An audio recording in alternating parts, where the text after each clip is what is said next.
Yo. Yo. Is that Angela? What the fuck is that? Oh my god, dude. I just got attacked by a bear out here.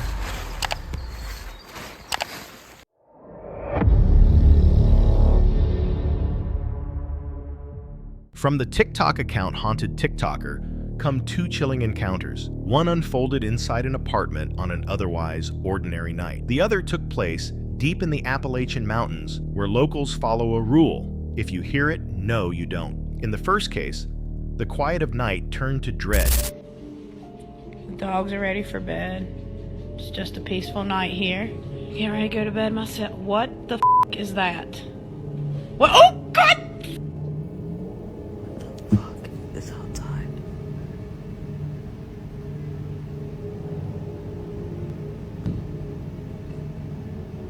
What the fuck? Too scared to open my door. Come here. Come here. Come here. Hey, come here. Come here. I told you. Come here. The reason I had to move out of my flat. I was home alone.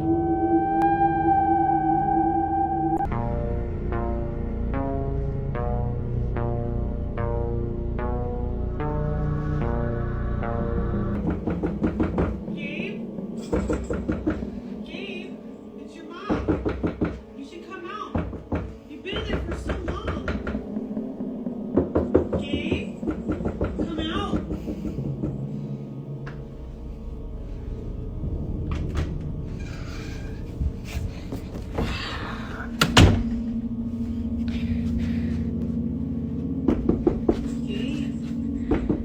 Gabe, it's your mother. You should come out. Then what's your name then? When something lingered outside the door, persistent enough to drive the uploader from their home. The second describes footsteps echoing across a porch for hours without explanation. Two possibilities remain: a wild creature acting strangely, or a calculated human trick meant to mimic something worse. Yet the distorted growl, the strange interference, and a second witness's account hint at something far harder to explain. The Appalachian. No you don't rule exists for a reason, and in this instance, following it might have been the only thing keeping them safe. What would you do, investigate, or obey the rules? Where I live in the Appalachian Mountains, we have the no you don't rules, and last night those rules saved my life. The rules are: if you hear something, no you don't. If you see something, no you don't. And if something calls your name, no it didn't, and leave quickly without running. Last night something was on my porch walking with soft but thudding footsteps. I closed my curtains as tight as I could and locked my bedroom door.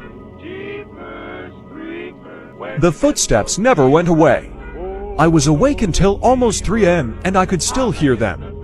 But never once did I look out my window or leave my room. I could tell the longer it went on, the angrier it got. It would move faster and more frequently, and I heard a distorted growl that sounded like a drill stripping a screw. I could have shrugged it off as a wild animal, but I knew better.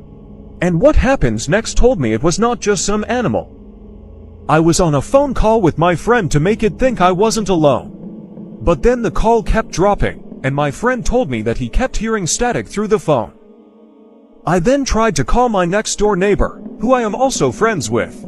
She never picked up, but every time the phone rang I could hear the static my friend was talking about. I ended up falling asleep sometime around 3 a.m.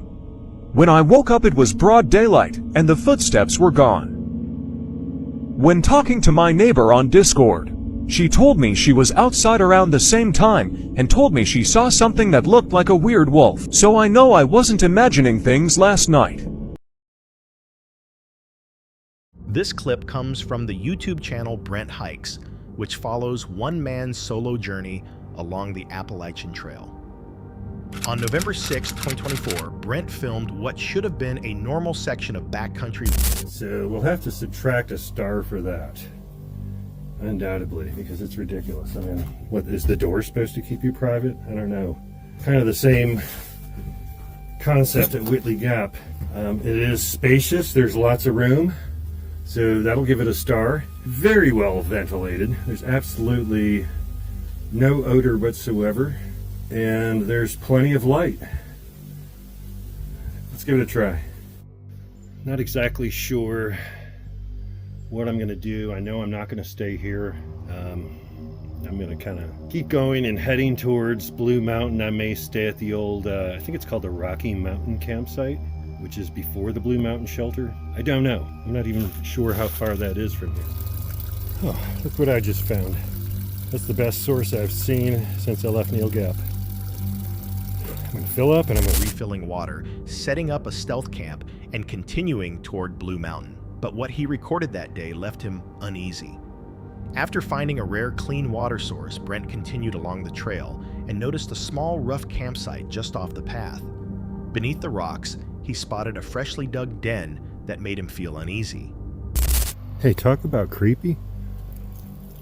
I was just down at that stealth site there checking it out, talking about it, and I heard and saw a hiker coming down the trail. And I thought I'd stay at the campsite and wait for the hiker to pass. And the hiker never passed, and there's nobody here, and it's freaking me out right now. I've got chills up and down my spine. Yeah, I saw a person with a pack on, wearing hiking clothes. There's no way they passed me. Yeah, this is weird. I'm getting out of this spot. I'm telling you, that's yeah, if the animal den wasn't enough, you know, this is the spot where I thought I saw somebody. You know, honestly, that's the second time today that's happened.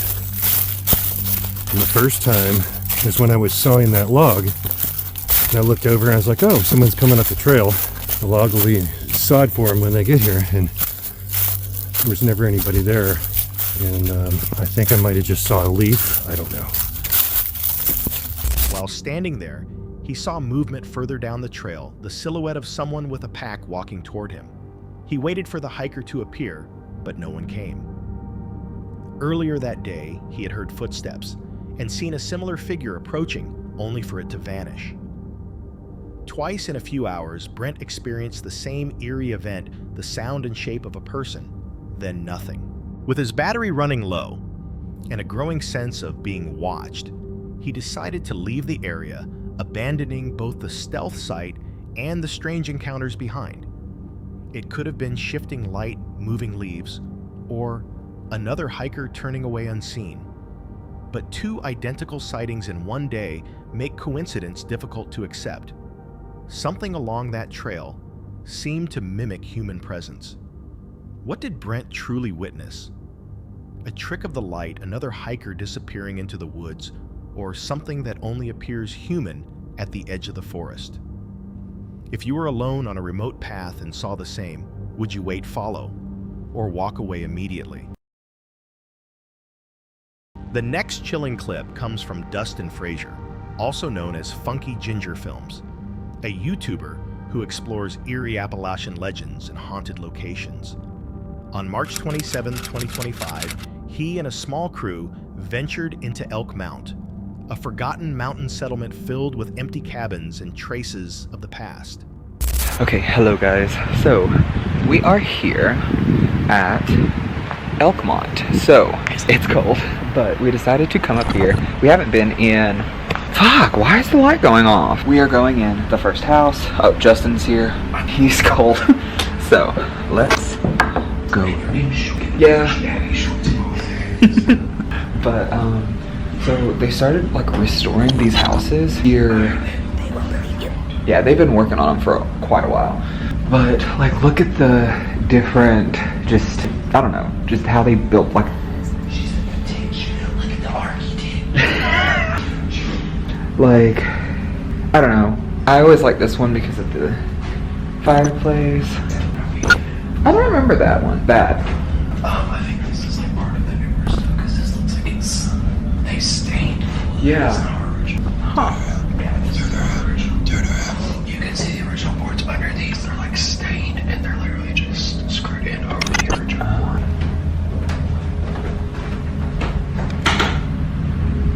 Ooh, something about that. And there could be a black bear on the other side. Yeah, I didn't take into account about like wildlife and stuff. Jeez, fuck! Sorry, Queen. I thought you were behind me. I thought you were over here. You don't see my light. I don't know. I have 2 lights pointed at my face right now. God, that scared the fuck out of me. It's like dead bugs from me. Yeah. Okay, let's go on to like maybe the second house. Oh, here's this. This is the bathroom I was talking about. I'm scared we're gonna break this.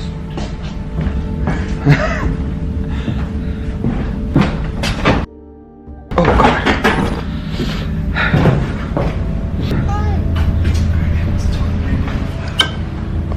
There ain't no lights.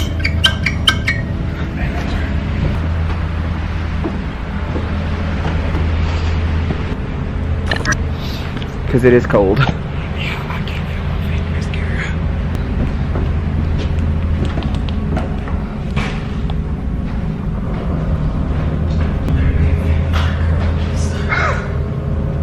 Now she fucking works. Okay. Maybe she's just cold. I'm cold.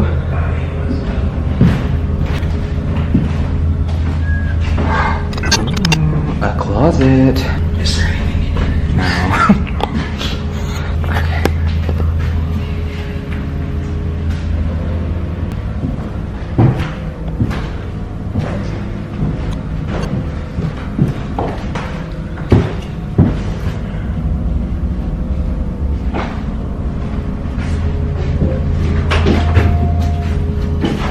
Toilet.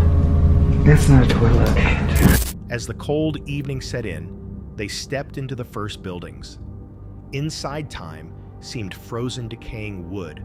Old fireplaces and collapsed beams told stories of years gone by. Jokes about black bears briefly eased the tension, yet their flashlights flickered and batteries drained unusually fast in the frigid air. When they reached the third cabin, the atmosphere changed completely. And as you can see, she's fucking spooky. Also, I found out why my flashlight wasn't working. I needed new batteries. So, I haven't used it that much though. Whoop. No pets allowed. I can't come in, I'm a bitch. Look at the architecture.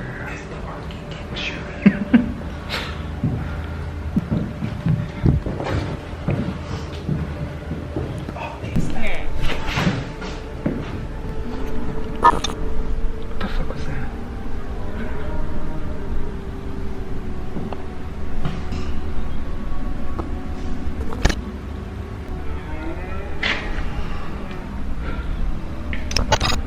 Do we need to leave?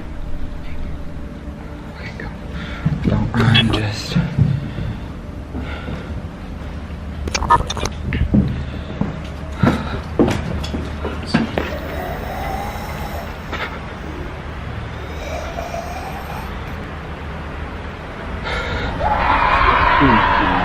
Go. What the fuck is that? What the fuck? Fucking run! What the fuck? Go, go, go, go.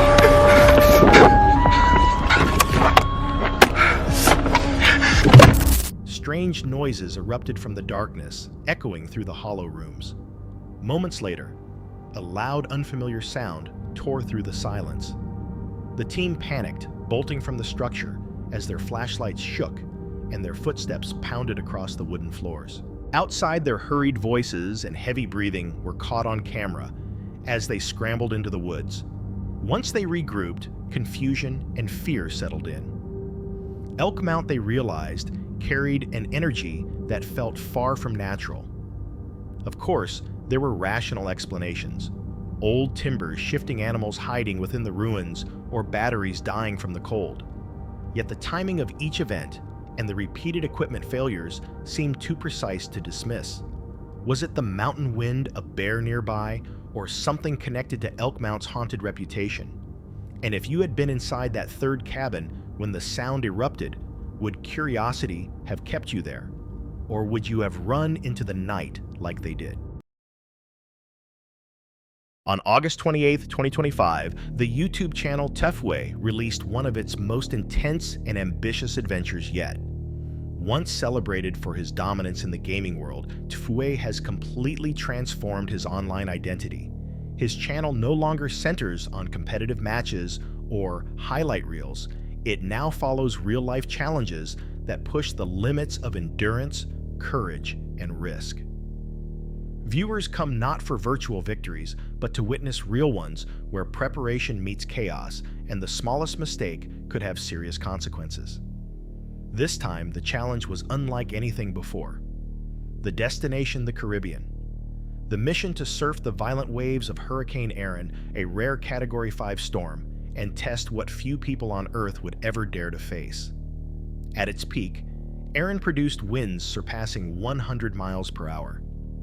Offshore buoys measured waves rising above 30 feet, with sets strong enough to destroy boards or bones without warning. Bye, Katie. I love you. I'll see you Tuesday. Jack, are you going to clickbait this storm? They required for this one. Top 5, top 10 biggest storms we've seen for this area ever. Last I saw was 15 to 20 foot at the place we're going. You know what? These are all the boards that we need right here. Skim boards, surfboards, body boards, foil boards, ironing boards, water boards in here. This is the busiest channel in the county, and you anchor it. All right, Chad, 6 a.m. We're Key Largo, headed to Chub Cay to check in. Then from Chub Cay, we're going to Abaco. It's going to be a ride. We're crossing into the Caribbean Ocean. I don't even think it's a Caribbean Ocean. All right, Chad, we're checking in at Chub Cay right now. Beautiful little island in the middle of the Caribbean. This wasn't a normal vlog. It was a direct confrontation with nature's rawest power. The journey began at Chub Cay, a small island in the Bahamas. There, the team fueled their 43-foot vessel and checked every piece of gear. Surfboards, skimboards, and backup boards covered the deck. Nearby captains shook their heads, unwilling to proceed. Local fishermen warned that the ocean was already too dangerous. Still, Tefue and his crew pressed forward, determined to reach the break they had marked on their charts. The crossing was brutal. Massive swells slammed the hull from side to side. Each impact rattled both nerves and metal. At times, the vessel tilted so far that cameras showed only sky, then only sea. The crew diverted more than 150 miles around impassable channels. Every extra mile burned fuel worth thousands of dollars money spent simply to stay in the chase. Hours later, they reached a remote reef break few had ever seen, much less surfed. The ocean roared across a shallow coral shelf, building unpredictable walls of water that rose like glass towers before collapsing with thunderous force. Paddling out was chaos. Sets reached 20 to 30 feet, detonating over the reef like explosions. One mistimed duck dive could have ended the trip instantly. Yet, amid the danger, Tefue and his friends managed to catch some of the most powerful rides of their lives, towering faces, hollow barrels that closed in seconds. Their footage captured what few surfers ever attempt a hurricane ocean briefly conquered. But the cost came fast. One rider slammed his face into his board, surfacing with blood streaming from his nose, his forehead numb, clear signs of a mild concussion. Another diver speared a lionfish and was struck by its venomous spines, leaving his hands swollen, throbbing, and nearly useless for paddling. Despite injuries, the team pressed on. Some waves offered perfection clean takeoffs and open barrels that spit them into sunlight. Others punished every mistake, flinging them onto the reef and knocking the air from their lungs. Boards snapped wax mixed with blood, and muscles burned from endless struggle against the current. By sunset, exhaustion took over. Bodies ached, hands blistered, and eyes stung from salt and wind. Yet the mission wasn't over. Later. Is he okay? Rescue? Get out of here. My face look alright? Yeah, you're alright. Just got nosebleed. Hold on tight. We'll be alright. Lucky to get knocked the f*** out. Yeah, and I'm not paddling out here for that. It's big, and the upper half of my body went numb. And I couldn't feel my forehead or my face. I might be slightly concussed. Well, I was drowned yesterday. You got almost knocked out and died today. These reefs are no joke out here. There's a dent in the board from his face. Kind of see it. See the wax? My nose, my eye, and my head hurt so much. He's taking that, man. There's a ton of lionfish. I saw the lionfish. Ow! Stung me. Yeah. It like came back on the pole. I didn't see it. Ow! Get the fuck in the boat. My finger hurts. Stung me and swam away. Got off the pole. Scary out there. You see that? No! There's no lifeguard. 2 guys out. Why? He runs the Fortnite. Chapo. Oh! Oh! Did your board break? The kid got stung by a lionfish yesterday. Can barely paddle. Paddles out. Breaks his board like 3rd wave. Not having a good time. I'm leaving the Bahamas and there's still waves. We gotta run 500 miles home. Sucks. Great. And his nice boat, mud dope. What are you doing out here, man? You have a pliers on board? I need a pliers, please. You need help or you got it? Right here, I catch a shark right here that's not like this big. I came right up. I jack him with my cutlass, send him back. Big. Oh. Is it hotter like 2 or 3 times? Cut the key switch on, buddy. Come on, take it easy. Have a good day. Yeah, man. There's lightning. A lot of lightning. My jacket. Whoa! Nothing beats a Jet 2 holiday. That's all I gotta say. There's lightning everywhere. Everywhere. Andrew just came out that he was gay because he thinks we're gonna die. Oh, damn! Oh my! I got it! I got it! I mean, we've been on the boat all day getting our feet, but we finally made it back home, and we're all soggy and ready to go shower. Captain Alex. Yeah. How do you feel? Ready for a nap. Ready for a nap too. I'm ready for a nap for 3 days. My face still hurts. We had to travel and traverse through the storms and trenches to get here, so. Katie got a cool split for the lightning, huh? I did, Yeah. I'm calling a Uber. 15-foot swells still blocked the way home. Each mile required focus. One wrong move into a braking set could have flipped the boat. Slowly and carefully, the crew navigated through the chaos. When the coastline finally appeared, relief mixed with disbelief, they had done what almost no one else would even try. Surfing a hurricane isn't just rare, it's nearly impossible. The logistics alone make it a nightmare. Finding a boat strong enough to survive the crossing, fueling it, and navigating storm-tossed channels are challenges that stop most people before they start. The financial burden was immense, thousands of dollars spent simply to chase a wave that might never appear. Then there's the human risk. Category 5 surf isn't a playground. A 30-foot face breaking across a shallow reef can snap boards clean in half. A mistimed entry can hold a surfer down until lungs scream for air. Injuries aren't possibilities, they're guarantees. The footage proved this was no stunt. Tifway's crew faced real danger and real pain. A smashed nose against fiberglass. A lionfish sting that risked infection. A body dazed and disoriented from impact. Each moment revealed how narrow the line truly is between survival and disaster. And still inside the chaos, moments of beauty appeared. One wave opened into a perfect barrel, and the rider shot through just before it collapsed. Another drop carried incredible speed across a face so tall it dwarfed the board. These fleeting seconds defined the journey. They proved that even inside nature's most violent storms, beauty can still exist. By the end, Tfue and his team brought home more than footage. They carried bruises, burns, and memories few will ever know. Their survival demonstrated both skill and truth. The space between triumph and tragedy is razor thin. The Caribbean storm gave them everything: moments of awe, waves few will ever touch, and proof of how small humans truly are when standing against the ocean's power. The question lingers: was it worth it? Would you risk exhaustion injury, even your life, for the chance to ride a wave no one else ever has? For Tifue and his crew, the answer was yes. And it became one of the boldest, most unforgettable chapters ever captured on their channel. On December 1st, 2023, the YouTube channel Black Tip H launched one of its most daring ocean expeditions yet. known for pushing the limits of big game fishing blacktip EH, has shown audiences encounters with sharks, marlin, and swordfish in ways few people will ever experience. But this mission would take things further than anything they had ever done before.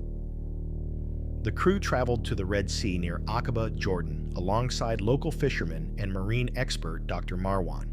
Their mission was simple yet bold: catch a Humboldt squid, one of the largest squid species in the world, and use it alive as bait to attract something even bigger. With water depths dropping beyond 2,000 feet, this was no ordinary trip. It was an experiment few had ever dared conducted in one of the harshest marine environments on Earth. Preparation started before dawn. Tentacles and send them down. Yeah, we need them as a bait. We're in squid territory. 2,000 rotations. Squid on. Here we go. Big squid, big squid. We're burning up nice and slow as we bring his friends up. Stalling the reel out. You just know there's a battle going on down there. Like, he's getting chased by the other squid and they're gonna try to eat him. It's unbelievable. Oh, he's pulling hard. Look at that. I think someone's trying to eat him. If it's quiet like this, yes. We're getting close, 300 rotations. Okay. Nice and slow. I got a feeling he's got some friends with him, hey? I know a lot of you guys talk about the electric reels. You think this is cheating, and it's not. Especially for someone that just came out of surgery. This is a very efficient way. We're dropping down over 2,000 feet. There's a lot of water between us and the fish, and remember, it's pulling too. You're not just reeling up. Just reeling up the jig is a lot of work. All right, here we are within 100. Very close. Mono. 80 rotations away. 80 rotations. I see him. Hold on. Oh, that's a giant squid. Come on now. Wow. Look at that. Be very careful. Send that back again. Hurry up. What? This thing? Yeah. Here, I'll let you do that, right? Here, I'll do it. That's unbelievable. Giant squid. Whew. That is such a cool animal. Look at that thing. What a beast. All right, we're gonna send him down live. We're gonna try something crazy. Live giant squid. 4 swordfish. Dropping down nice and slow. This is crazy. I've never done this before. Here we go. Hey, calm down. Hey, calm down. Oh my gosh, dude, the big one's trying to get me. Look, he's trying to get me. He's like, what are you doing? Hey, stop fighting. Hey, what are you doing? He is killing the small one. Be careful. Stop fighting. Hey. Here we go. Live squid. Get off of him. Hey, stop fighting. Anchoring was vital without it. The powerful currents and desert winds would pull the vessel away, making deep fishing nearly impossible. Using improvised gear, the team secured their position and set up specialized squid jigs paired with glowing underwater lights. Green and multicolor beams cut through the darkness, meant to draw squid upward from the cold, black depths. They explained how demanding the process would be. At depths of 2,000 to 2,400 feet, raising or dropping a line required thousands of reel rotations. Electric reels weren't a luxury, they were essential. Pulling that much weight by hand would have been exhausting, if not impossible. Hours passed slowly. Arms burned. Lines vanished into the void. Then came resistance, a pull from below. The reel whined as the creature fought back through the deep water. Near the surface, flashes of red, white, and silver flickered in the beam of light. A Humboldt squid appeared, twisting wildly its tentacles, coiling suction cups lined with sharp, tooth-like rings. Even for seasoned anglers, it was both fascinating and disturbing to watch. But this was only part of the plan. The goal wasn't to keep it. The crew carefully sent the squid back down alive to use as bait. The tension rose. Would something bigger take it? Moments later, the answer came. A swordfish struck hard. The rod bent the... Good. Oh, bigger fish, bigger one. You know, we're so used to dropping down live, all these stone baits and that. Live squid, rubber band, sucker hook, done. Super 2. Bigger fish, Marwan. It's a bigger one. I'll catch some more fresh squid. You can drop that down for swordfish. Yeah. Big sword. I hope a good size, yes. Big size. Open up. You might jump right now. Okay. Taking line hard. Oh, that's big. Big. That's big. You got it? You got it? Yeah, we got him. Nice. The fight's still early. Oh, yeah. Taking line hard. Oh, no, that's small one. Yeah, that's small. Yes. But very healthy. See how he jumped? Yeah, he's taking line good. Look, he's taking line, taking line. He will jump again. Okay, so you're gonna have to gap this one and this one. First time I saw swordfish jumping twice. Really? Yeah, first time. Circle hooks make him jump more. Josh make them crazy. Rig, drop down a live squid again. If the swordfish are biting like this, I mean, we might have to come back out here again for giant squid, because if the swordfish are biting, we gotta catch them. They're back in mono. Nice fish. Yes. I got it. Yeah. Oh, he's wrapped only with a circle hook. Look at that. Perfect. Yes. Oh, good size. Come on, Marwan. Come on. Yep. What happened to the tail? Oh, he got hit by Mako. Look, he got bit. Right here. Wow. Something follow him? Someone tried to eat him. Look, there's bite marks all up and down here. I told no, there was a Mako shark. Yes, You're right. Yes. He was very speedy and very powerful. All right. You think there's a Mako around? Yes, Watch this. yes. Here we go. Ready? We don't have wire because it's at the hotel. So we just drop down the head right there, see if he bites it. But this is, I guess, gonna feed Marwan's family. Yes. That's a good food. Very good food. Look at that. Celebration. The Mako shark was definitely chasing. Reel screamed and the deck erupted in chaos. Voices shouted over the wind. Let it run. Keep pressure. Stay tight. The crew worked in perfect rhythm, reeling when the fish paused, bracing when it surged. The first battle ended with a juvenile swordfish hauled aboard. Though Smollett confirmed their theory, swordfish would devour a live Humboldt squid without hesitation. But the day was far from over. Another strike came stronger, deeper. The fish dove fast, then exploded through the surface with incredible power. Line peeled from the reel at breathtaking speed. The fight stretched on, testing both the anglers and their equipment. When the fish finally neared the boat, they saw long scars etched across its body. Bite marks likely from a Mako shark. Even these fierce predators weren't safe from others. As daylight faded, multiple swordfish had been caught. Each time the squid bait came back torn apart, tentacles, shredded eyes, missing flesh, ripped open. The pattern was clear. Something far more powerful was feeding unseen below. This trip revealed the brutal hierarchy that rules the deep sea. Humboldt squid predators in their own realm became prey the instant they were lowered alive. Swordfish, sleek and deadly, showed no mercy. Yet even they bore the marks of larger hunters still. The Red Sea, plunging past 2,000 feet, remains one of the world's most mysterious frontiers.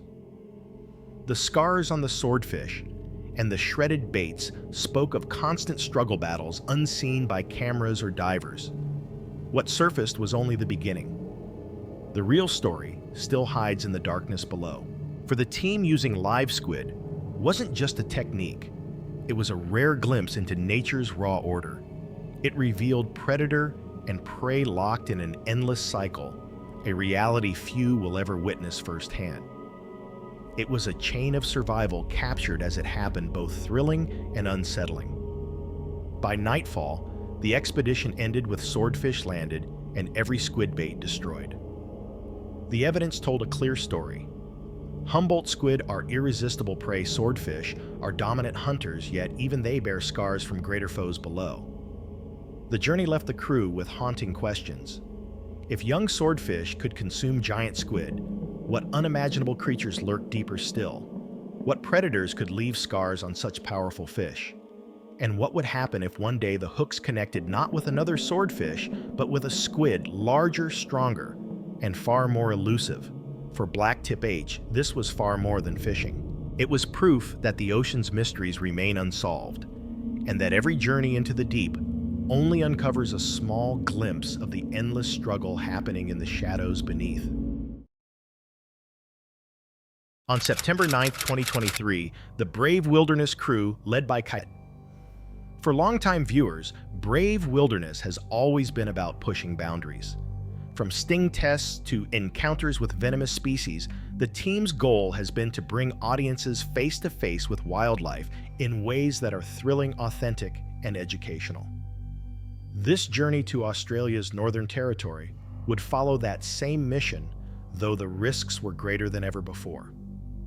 Their destination was the Adelaide River, one of the most notorious waterways on Earth, known for its dense population of saltwater crocodiles. These creatures aren't merely large reptiles. They are apex predators built for speed, stealth, and devastating power. The expedition had two main goals. In question, could a person possibly swim across this river and survive? Guided by local crocodile experts, the crew launched their boat and began the search. Tiny crocodiles can fly. Yeah, there he is. He's gonna launch for it. Boy. Seen on the surface, several more lurked unseen below, perfectly camouflaged by the dark water. Sneaky's sheer size dwarfed everything around him.